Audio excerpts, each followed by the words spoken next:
Graça e paz, irmãos. Vamos dar início à nossa aula de apologética. Eu queria te convidar a orar neste momento. Senhor Deus, obrigado por tudo que o Senhor tem nos promovido, obrigado por esta oportunidade de estarmos aprendendo sobre a Igreja Adventista do Sétimo Dia. Nos ajude nesta empreitada e que tudo possa ser usado para a glória do Teu santo nome. Em nome de Jesus, amém. Vamos falar sobre a Igreja Adventista do Sétimo Dia. Essa igreja, ela vai ter o seu surgimento ali no século XIX, mas existe todo um processo por trás da formação teológica de todos os conceitos que essa igreja passa a defender, e nós vamos explorar cada uma dessas questões.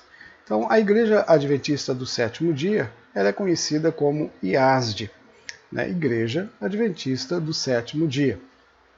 E o que mais caracteriza essa religião é a guarda do sábado.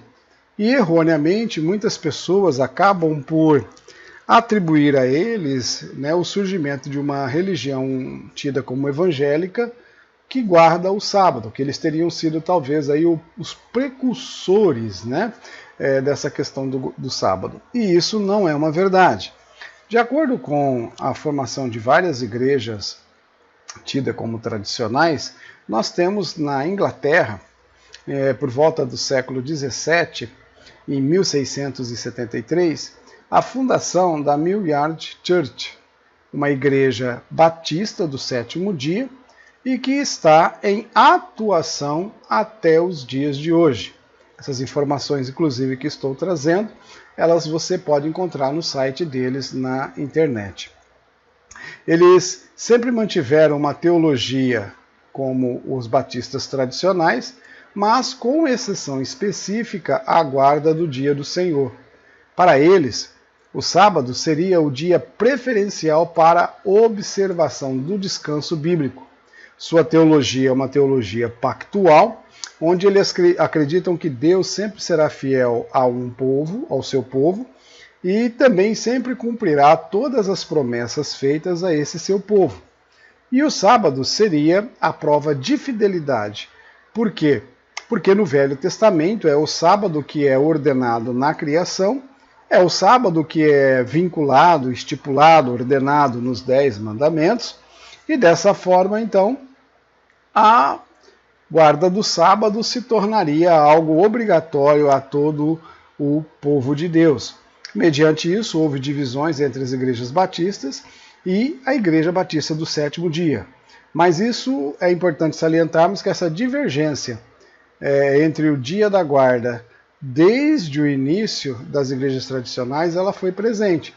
Ela não é algo específico aos adventistas do sétimo dia, não foram eles os precursores disso, mas essa questão da guarda do sábado sempre foi uma polêmica.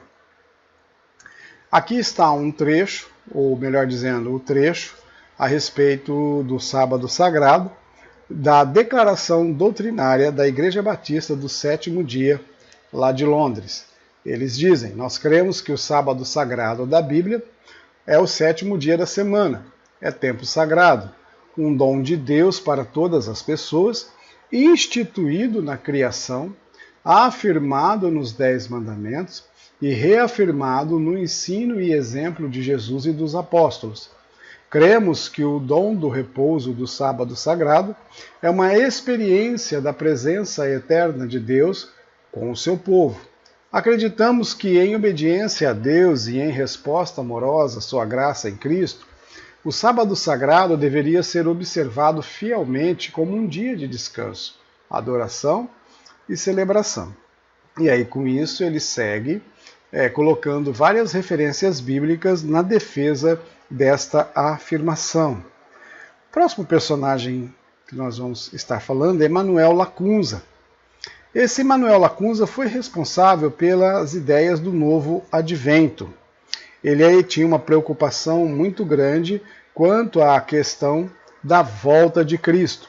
Manuel Lacunza nasceu no Chile e pertenceu à Sociedade de Jesus, porque ele era um jesuíta. Só que durante o governo de Carlos III expulsou todos os da Sociedade de Jesus dos territórios espanhóis. Com isso, uma vez que Manuel Lacunza era do Chile, ele se viu forçado a sair da sua cidade, do seu país, e com isso ele muda para a Itália, aonde ele vai permanecer até a sua morte. Ele era um milenarista, acreditava na volta de Cristo e no estabelecimento de 1000 anos do governo do Messias sobre a terra. E ele escreveu a sua obra, A Volta do Messias em Glória e Majestade. Essa sua obra foi publicada na Espanha no ano de 1811, depois da sua morte, por um outro padre, Juan Josafat ben Ezra, que resultou no banimento de Josafá da Igreja Católica em 1819. Essa publicação influenciou fortemente um escocês que traduziu a obra de Lacunza do espanhol e em 1827 ele a publica com o título de Coming for the Messias, A Vinda do Messias. Importante salientar que Lacunza e sua obra faziam uma extensa pesquisa sobre sinais na história a respeito da volta de Cristo. Seu objetivo era tentar precisar o dia dessa volta. O escocês que traduziu a sua obra foi Edward Irving, também conhecido pelo movimento de restauracionismo. Ele viveu de 1792 a 1834, e uma vez que ele foi influenciado pelos trabalhos de Lacunza, ele passou a pregar uma restauração da fé cristã, pois a volta de Cristo estava iminente. Ele pregava um tipo de uma nova manifestação carismática do Espírito Santo, o que resultou na sua expulsão da Igreja Presbiteriana em 1830.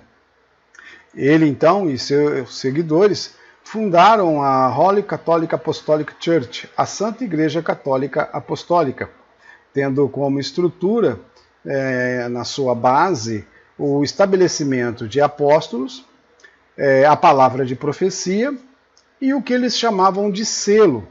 Esse selo seria o recebimento do Espírito Santo com imposições de mãos com o dom de glossolalia, o dom de línguas.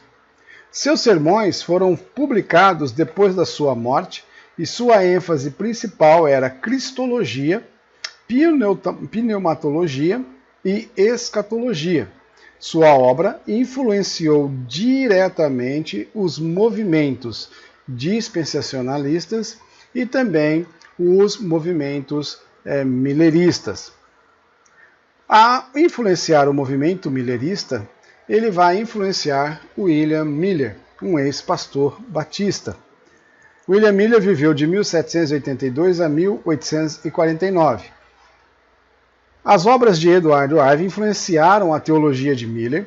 Miller nasceu em Pittsfield, Massachusetts, em 15 de fevereiro de 1782 e era agricultor. Foi militar e chegou a lutar na guerra entre os Estados Unidos e o Reino Unido em 1880 e 1812. Tornou-se maçom e chegou ao cargo de grão-mestre da loja Morningstar, desligando-se da maçonaria por ver incompatibilidades da maçonaria com o protestantismo. Ele então passa a pregar em fazendas, vilarejos e cidades. Passa a difundir as suas ideias sobre o fim do mundo e a volta eminente de Cristo. Em 1833, de acordo com as suas próprias falas, aconteceu uma chuva de meteoros que causou grande comoção na população local, e isso começou a dar crédito às palavras de Miller. Ele ainda previu a decadência do Império Turco-Otomano, e um pastor chamado Josias Litt produziu um periódico a respeito dessa previsão de Miller.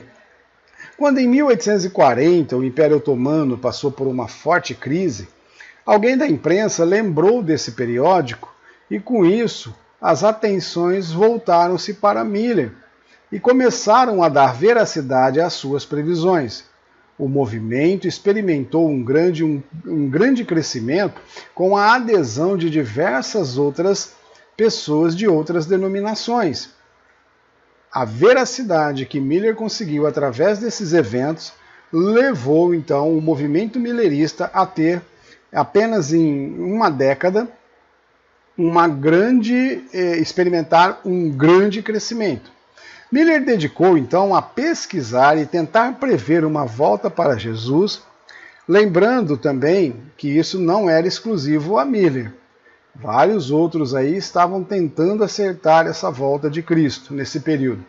Miller vai se basear num cálculo simples na passagem de Daniel capítulo 8, onde ele pega por base a data do decreto de Ciro para a reconstrução do templo em 457. Com isso, ele baseia a volta de Cristo para 1844. Miller, avaliando o calendário judaico-rabínico, ele consegue estabelecer uma data mais precisa, 21 de março de 1844. Só que o dia 21 de março chegou e passou esse dia e nada de Jesus ter voltado. Isso criou uma grande comoção no movimento e Miller então voltou para os seus cálculos. Só que agora ele passa a usar como base o calendário judaico caraíta. Os caraítas era um ramo do judaísmo em que eles creem num único Deus, que se revela unicamente através de Moisés, pela Torá e pela Tanakh. Eles esperam a vinda do Messias e a ressurreição dos mortos. E eles seguem um calendário baseado no mês de Abib, que tem início no mês da lua nova visível. A palavra caraíta significa seguidores das Escrituras. Eles não aceitam vários costumes, ritos, do judaísmo rabínico, como o Talmud e a Mishnah. Também não são aceitos esses materiais. De acordo com então as contas que Miller passa a fazer, de acordo com o calendário caraíta, ele chega à conclusão de que a volta do Senhor Jesus seria para o dia 18 de abril de 1844. Só que, infelizmente, o dia 18 de abril também chegou e não voltou Jesus.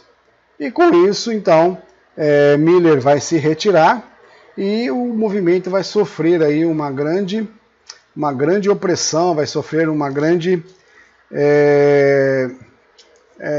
evasão de pessoas do movimento, assim como muita zombaria também. Mas o que é interessante notar a partir disso é que um sujeito chamado Samuel Snow, e com isso ele notou uma coincidência nessas datas, porque os caraítas têm também o costume no 10º dia do 7º mês desse calendário celebrarem uma espécie de uma purificação do templo. E ao fazer as contas, Snow ele percebeu que essa conta cairia justamente no dia 22 de outubro de 1844. Então, esse millerista, devido a uma coincidência então, dessas datas, de acordo com os caraítas, ele vai prever agora a volta de Cristo para 22 de outubro de 1844, dia que aconteceria a purificação do santuário israelita, que tipificava o santuário celestial relatado no livro de Hebreus. Portanto, concluiu-se que nessa data Jesus estaria entrando no templo como sumo sacerdote e voltaria para buscar o seu povo em uma nova data estipulada.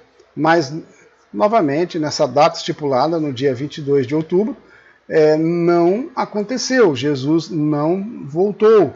E então, quando todas essas previsões não aconteceram, e mais especificamente a de 22 de outubro de 1844, esse dia ficou conhecido como o grande dia do desapontamento.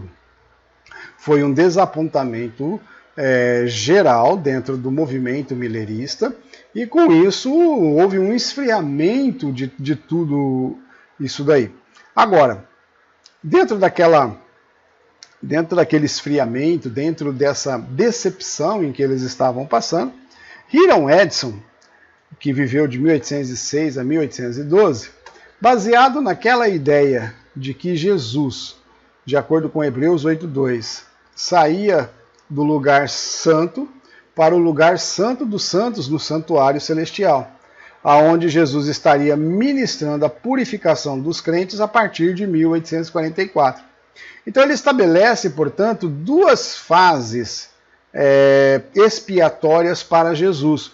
A primeira fase seria, depois da morte e ascensão de Cristo, Jesus estaria no Santo dos Santos fazendo um serviço sacerdotal de purificação até 1844, e a partir de 1844 ele estaria agora fazendo a sua segunda fase de obra de expiação até a sua volta por todos os crentes.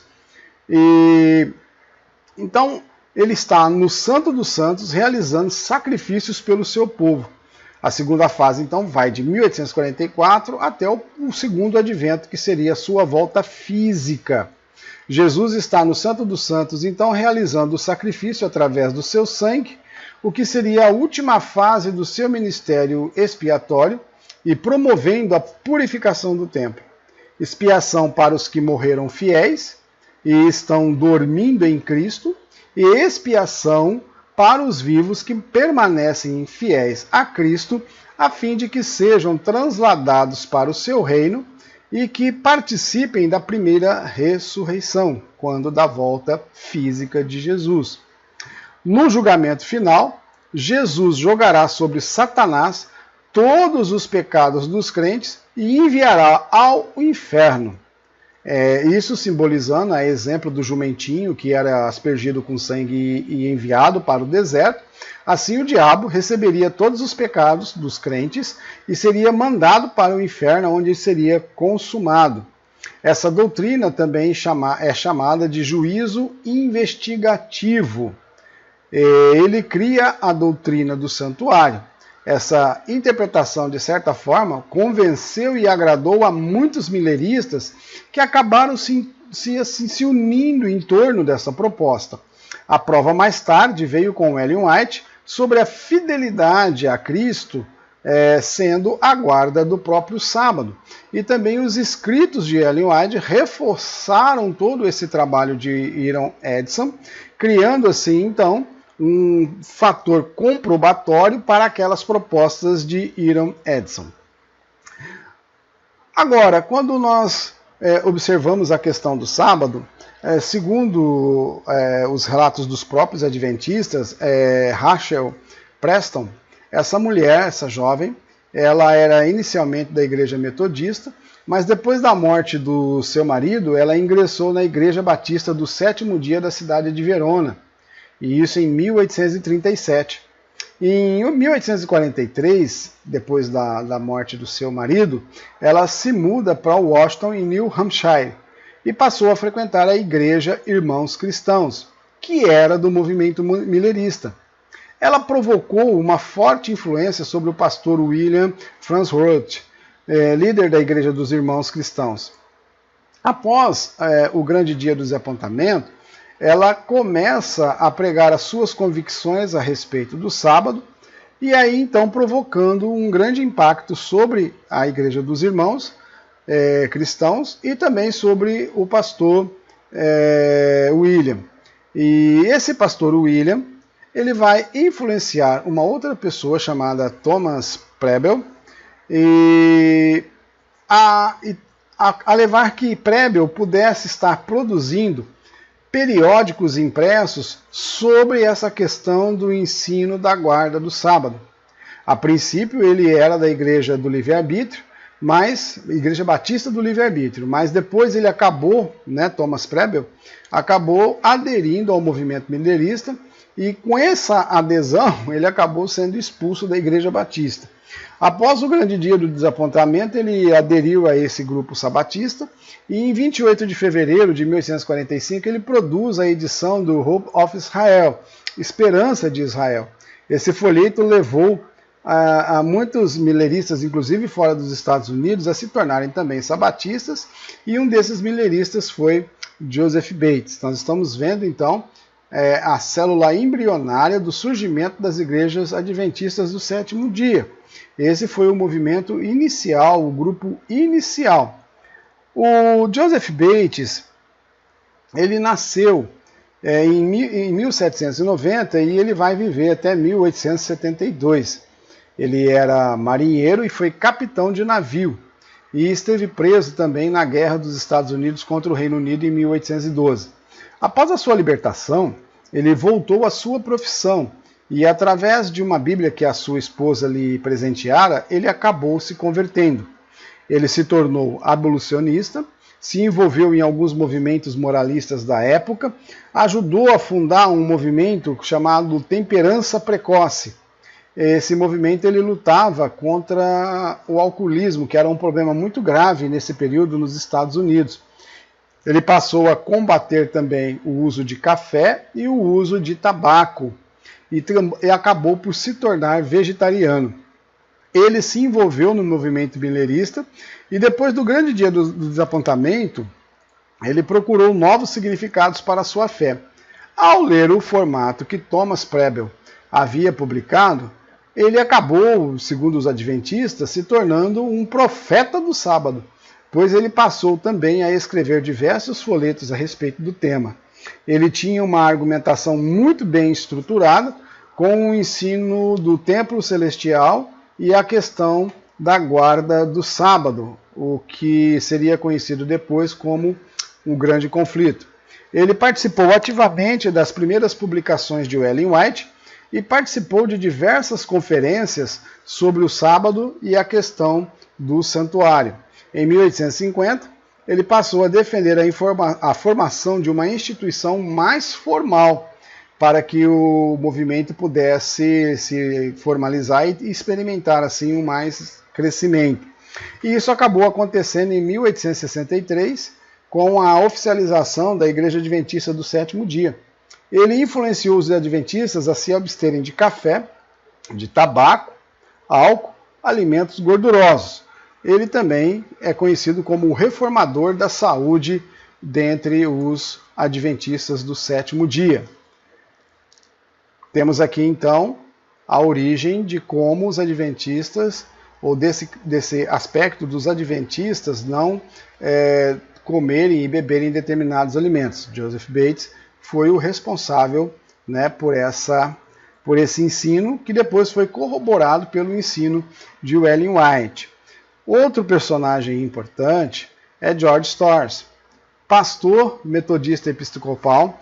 Esse George Storrs ele liderou diversas igrejas importantes, era abolicionista também e participou ativamente de movimentos anti-escravidão.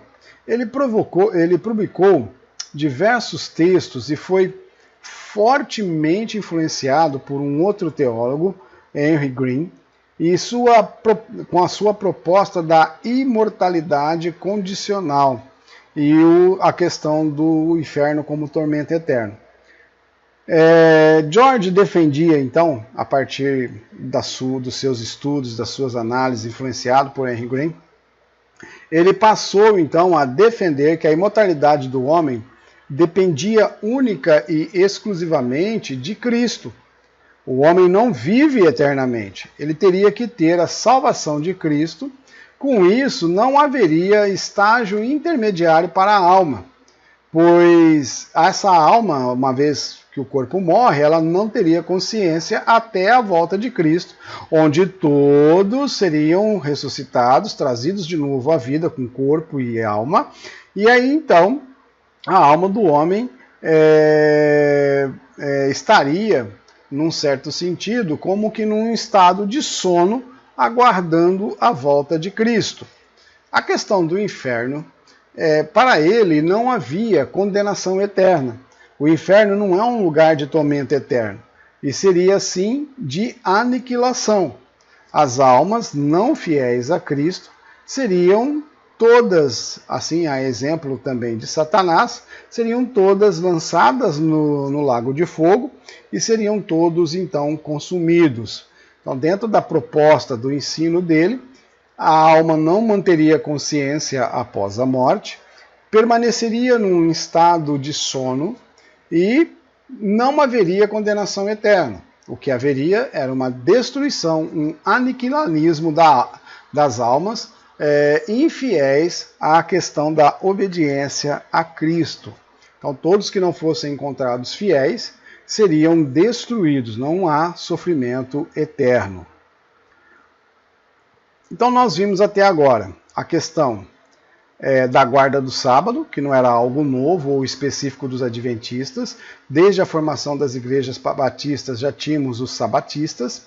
Mostramos com Manuel Lacunza que havia um forte interesse quanto à volta de Cristo e também em precisar essa volta de Cristo. Mostramos que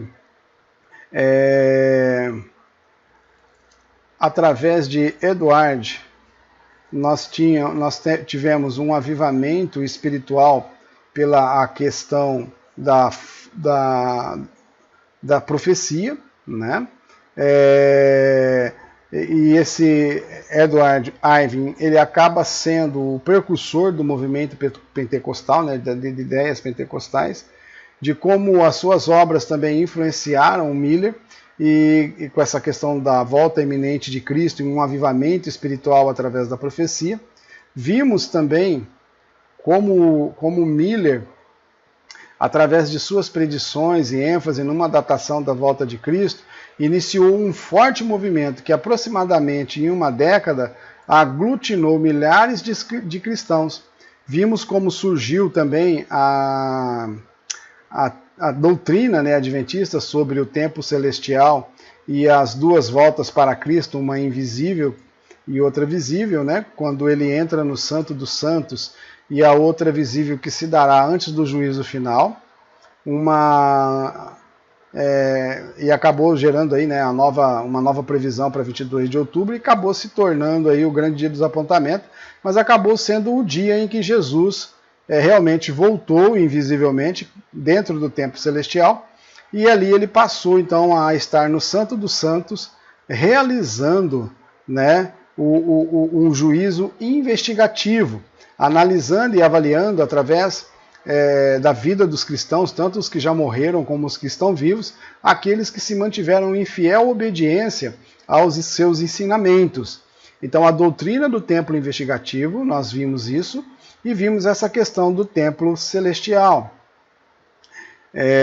Lembrando que a prova de fidelidade para com Cristo é a guarda do sábado.